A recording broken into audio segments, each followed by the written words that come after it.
Tata Motors limited.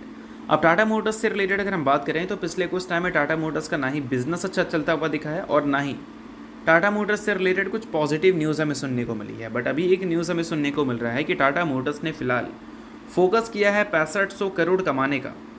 अब ये कहाँ से कमाएगी भाई? तो ये कमाएगी PLI स्कीम के ज़रिए, जो कि गवर्नमेंट के थ्रू जनरेट होता है, ऐसा हम बोल सकते हैं।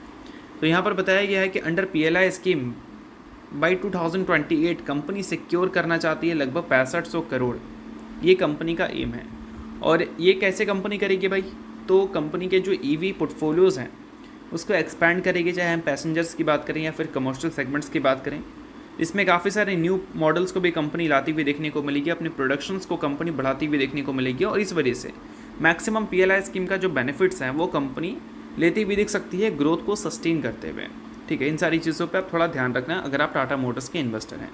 बट पिछले कुछ टाइम में टाटा मोटर्स की अगर परेशानी की बात करें तो एक सबसे बड़ा परेशानी है कि उन्होंने जो EV सेक्टर में एक बड़ा मार्केट शेयर ले रखा था वो धीरे धीरे जाता हुआ दिख रहा है। जून 2025 की अगर हम बात करें तो टोटल जो सेल हुआ था EV का उसका 53% कॉन्ट्रीब्यूशन हमें महिंद्रा की तरफ से और MG मोटर्स की तरफ से आता हुआ दिखा था और 35.8% हमें टाटा मोटर्स की तरफ से आता हुआ दिखा था, जो कि एक टाइम पे 80% से भी ऊपर का मार्केट शेयर ले रखी थी।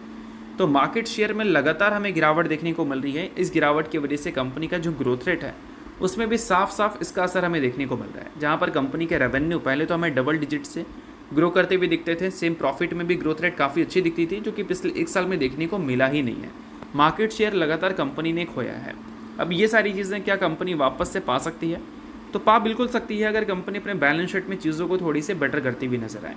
अब देखो दोस्तों, टाटा मोटर्स की बात करें तो फिलहाल इस कंपनी का मेन फोकस है अभी अपना डेट को ख़त्म करना है, डेट फ्री कंपनी बनना है। तो अभी कंपनी का इन्वेस्टमेंट से ज़्यादा बोल सकते हैं डेट को रीपेमेंट करने में ध्यान है और हो सकता है कि आने वाले कुछ फाइनेंशियल ईयर में कंपनी अपने डेट को रीपे भी करती हुई दिख जाए।